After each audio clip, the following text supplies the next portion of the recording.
Gold का rate बढ़ने घटने पे सरकार के ऊपर आप इल्ज़ाम ना लगाएं। ये इंटरनेशनल मार्केट है। इंटरनेशनल इन्वेस्टर जब कमोडिटीज से हटके मेटल में आ जाता है तो इसके रेट बढ़ जाते हैं।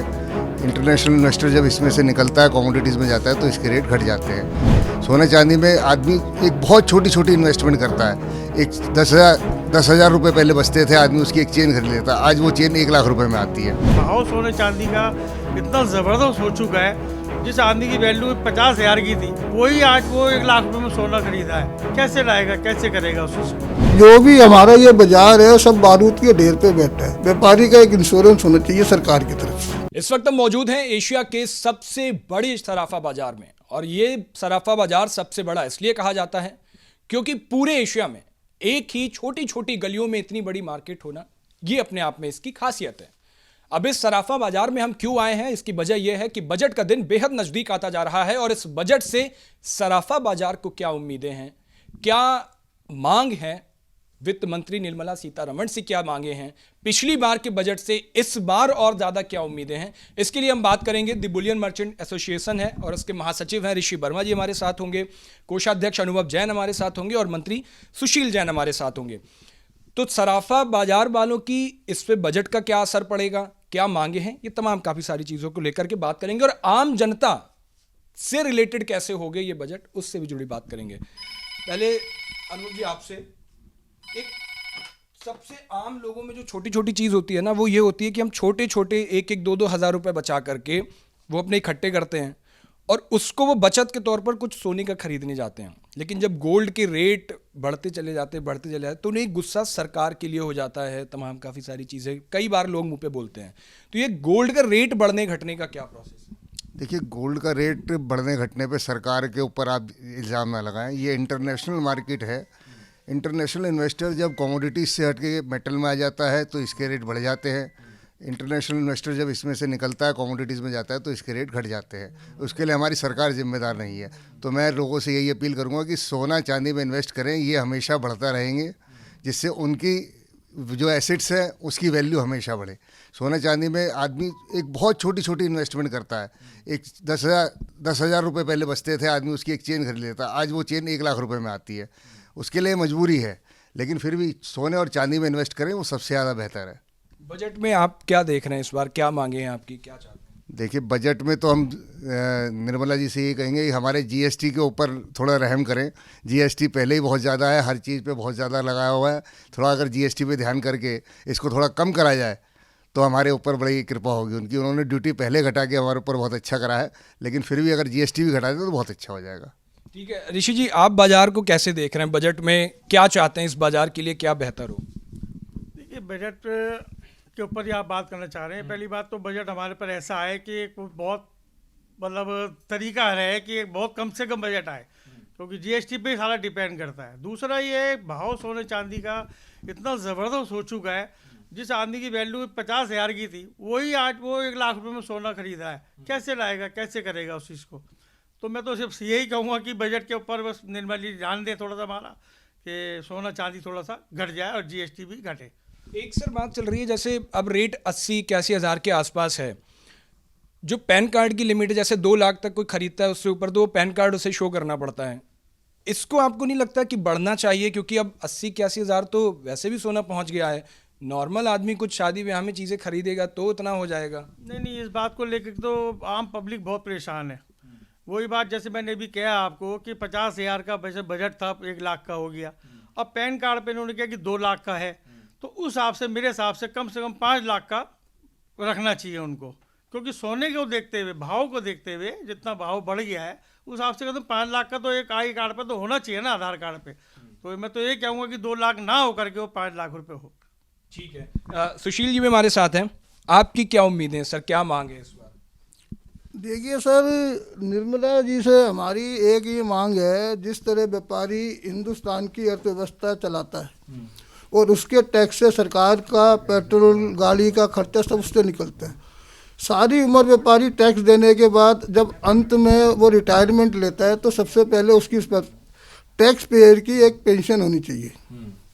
दूसरा सरकार से हमारा अनुरोध है कि वो ड्यूटी पुनः फिर घटाए, जितनी ड्यूटी है, क्योंकि ये बहुत कॉस्टली आइटम है और सोना चांदी जो है गरीब आदमी इसको, पिछली बार की बजट में भी घटाई। हाँ तो अब भी घटा है, बहुत है, पहले भी क्या है कि टैक्स के हिसाब से और उसके हिसाब से ड्यूटी घटनी चाहिए। तीसरा क्या है कि जी जो भी हमारा ये बाजार है सब बारूद के ढेर पे बैठा है, व्यापारी का एक इंश्योरेंस होना चाहिए सरकार की तरफ से, लाइफ इंश्योरेंस उसका होना चाहिए माल और आग का। उसमें कुछ ऐसी व्यवस्था करे कि जी अगर ऐसी स्थिति होती है, आकस्मिक आग लगती है, पूरे चांदनी चौक में कई बार आग लग चुकी है, लाखों करोड़ों का नुकसान हुआ, उसकी कोई ऐसी व्यवस्था व्यापारी से होनी चाहिए। और जो पैन कार्ड की बात है, आज सोना चांदी रेट बढ़ गए हैं तो 5 लाख या कुछ ना कुछ तो उसकी लिमिट बढ़नी चाहिए। अच्छा सर, जैसे आप लोग पूरे एसोसिएशन से जुड़े हुए हो, जो छोटे छोटे व्यापारी होते हैं सराफे के, उनके लिए टैक्स में कुछ रियायतें? रियायत तो गवर्नमेंट दे कहाँ रही है, रियायत तो होनी चाहिए, सबके लिए होनी चाहिए, रियायत तो सबके लिए होनी चाहिए ना जी। ठीक है। एक मेकिंग चार्जेस को लेकर जब हम आम लोगों से बात करते हैं ना, तो वो कस्टमर्स जो होते हैं उन्हें लगता है कि मेकिंग चार्जेस एक बहुत बड़ा बोझ उनके ऊपर पड़ता है, तो उस मेकिंग चार्जेस को लेकर के कुछ कम होना चाहिए आप लोगों की तरफ से पहल, या सरकार उसमें? सर ऐसा जी, मेकिंग चार्जेस जो है वो ऑर्नामेंट के डिज़ाइन के ऊपर डिपेंड करती है। अगर आप सिंपल ऑर्नामेंट लेंगे तो उसकी मेकिंग कम होगी, और उससे आप ज़्यादा डिज़ाइन की लेंगे तो उसकी मेकिंग तो उसके हिसाब से होगी। मेकिंग तो क्या है, कारीगर की होती है, दुकानदार की थोड़ा होती है। जो कारीगर हमसे लेता है वो हम दुकानदार भाग से लेते हैं। जितना फैशन होगा फैशन के अंदर तो मेकिंग चार्ज उसी हिसाब से बढ़ेगी। ठीक है। एक अनुभव जी आपसे पूछना चाहूँगा, जो कैपिटल गेन टैक्स होता है, जैसे कभी किसी ने पैसे थे तो पुरानी चीज़ें खरीद ली, अब वो चाहता है उसे बेच के, और नहीं तो उसकी जो वैल्यू डिफरेंशिएट होती है उस पर भी टैक्स लगता है। इस टैक्स को लेकर के आपको क्या लगता है, बजट में कुछ आना चाहिए, कुछ रियायत होनी चाहिए? अभी कुछ समय पहले ही निर्मला जी ने गोल्ड सेल पे, जो अगर कोई भी व्यक्ति गोल्ड सेल करता है तो उस पर कैपिटल गेन टैक्स लगाया है, लेकिन उसमें इन्फ्लेशन वैल्यू उसको उन्होंने लेस करके दी है। वो अभी तक उस बात को पूरी तरह क्लैरिफाई नहीं करा है कि वो कॉरपोरेट वालों के लिए है, आम पब्लिक के लिए है, दुकानदार के लिए है, किसके लिए है। वो थोड़ा सा उसको क्लैरिटी करें। और शायद ये कैपिटल गेन टैक्स नहीं लगना चाहिए, क्योंकि जैसा मैंने आपको बताया, ये जो रेट बढ़ने का काम है वो इंटरनेशनल मार्केट की वजह से हो रहा है, उसमें हमारी सरकार या हमारा व्यापार कोई भी इसमें इंडल्ज नहीं है। तो कम से कम उस चीज़ को इस चीज़ से हटा कर रखा जाए। कैपिटल गेन ना हम कर रहे हैं ना आप कर रहे हैं, ना गवर्नमेंट करवा रही है, तो फिर उसके लिए हम टैक्स क्यों दें? अच्छा, एक चीज़ और, सोना अभी खरीदना चाहिए बजट से पहले या बजट के बाद? सोना आप जब आपकी जेब में पैसे हो जब खरीद लीजिए, जब अच्छा है। तो रेट गिरने की कुछ उम्मीद है? बिल्कुल नहीं। बजट के बाद और बढ़ेगा? बढ़ भी सकते हैं, घटने में अगर 3,000 रुपये हैं, बढ़ने में 10,000 रुपये हैं। ठीक है। ऋषि जी, ई कॉमर्स आजकल बहुत बड़ा मार्केट हो गया है, सब कुछ ऑनलाइन घर बैठे लोग मंगाने लगे हैं। किसी ने सोचा भी नहीं होगा कि दूध की थैली भी घर बैठे आने लगेगी। उसी का धीरे धीरे असर पड़ रहा है ज्वेलर्स इंडस्ट्री पे भी। अभी जब दिवाली में हमने देखा, लोगों ने चांदी सोने के सिक्के ई कॉमर्स वेबसाइट से मंगवाए। इस इंडस्ट्री पर ई कॉमर्स का असर पड़ेगा कुछ, या पड़ रहा है अभी? कैसे पड़ ही रहा है। देखो, पहली बात तो ये सोना चांदी तो मंगवाना ही नहीं चाहिए। मैं तो आम बात कहूँगा, सोना चांदी को लेकर के तो आप बात बहुत बड़ी हो गई है। छोटी मोटी चीज़ें आदमी मंगाता है तो कुछ दिखाते हैं, कुछ भेजते हैं। अब ये तो सोना चांदी है। अब सोना चांदी वो ऑनलाइन मंगवा रहे हैं आपको क्या पता कि ये कितनी प्योरिटी का सोना है, क्या चीज़ है। एक ऑनलाइन आपने दूसरे से मंगवाया, इससे बेटर मैं कहूँगा कि आप पर्सनली खुद दुकानदार पर जाएँ, उस पर विश्वास करें, उससे भरोसा रखें। कम से कम ये तो पता रहेगा कि मैं फलाने दुकानदार से एक बहुत अच्छा सामान लेकर आया हूँ और बिल लेकर आया हूँ।